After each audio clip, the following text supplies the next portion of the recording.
Greetings! Thank you for lending an ear to The Voice of the Times for Thursday, March 18, 2021. For today's editorial, DBM must explain demotion of nurses.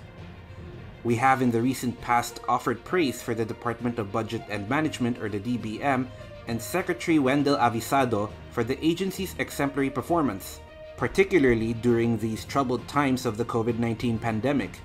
And we still believe that praise is for the most part eminently appropriate. However, recent news of a troubling DBM decision threatens to mar its deserved good reputation and must be clarified.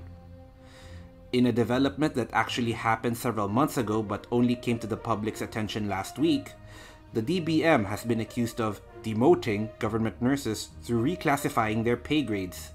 Under DBM Budget Circular 2020 No. 4, which took effect late last year, the department implemented a ruling by the Supreme Court increasing the starting salary for entry-level government nurses, Nurse 1, to 33,575 pesos per month, or salary grade 15. The increase from salary grade 11, which is 21,000 pesos per month, was mandated by the Philippine Nursing Act of 2002. But this had been tied up in a lengthy legal battle that only ended with the Supreme Court decision last December. However, instead of applying a corresponding increase in salary to the pay grades higher than Nurse 1, which is what nurses were evidently expecting, in the same circular the DBM modified the existing nurse positions, essentially reducing them all but one level, so that Nurse 2 is now Nurse 1, Nurse 3 is now Nurse 2, and so on through Nurse 7, which was reclassified as Nurse 6. Anak Kalusugan Representative Michael Defensor, who has gone to bat for the nurses, issued a statement calling on President Rodrigo Duterte to reverse the DBM's decision, saying that the president's intervention would be the fastest way to rectify the injustice done to our nurses, who are at the forefront of our fight against COVID-19. I am sure that if this matter is brought to his attention, he will act fast, he said.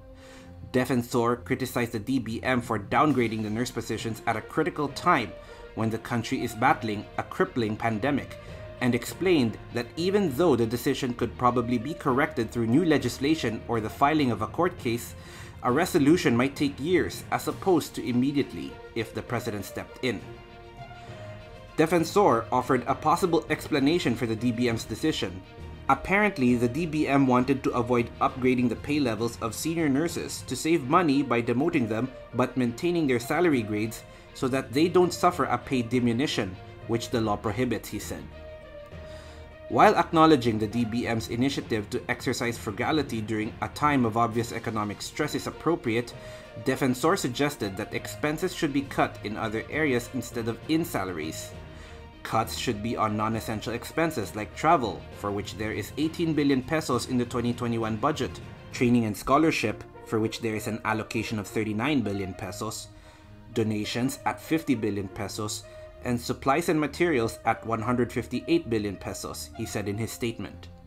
If the situation is as Defensor has described it, and there are details in Budget Circular 2020 No. 4 that do lend weight to his statement, it is troubling indeed. Salaries of nurses, as well as other healthcare workers, should never be effectively reduced, particularly not now at a time when they are being asked to work above and beyond the call of duty in the nation's fight against COVID-19. However, as we said at the outset, this news is quite uncharacteristic of the present DBM, which up until now has carried out its responsibilities with efficacy, professionalism, and reasonable priorities. We cannot believe that Secretary Avisado or anyone else in this department is unaware or dismissive of the value of our nurses and would intentionally impose what amounts to a punitive measure on them. So far, the DBM has not, to our knowledge, commented on Defensor's statement.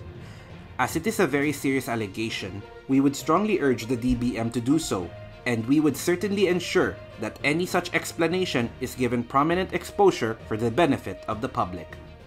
And that's the editorial for Thursday, March 18, 2021. For more news and information, get a copy of the Manila Times on print, subscribe to its digital edition, or log on to www.manilatimes.net.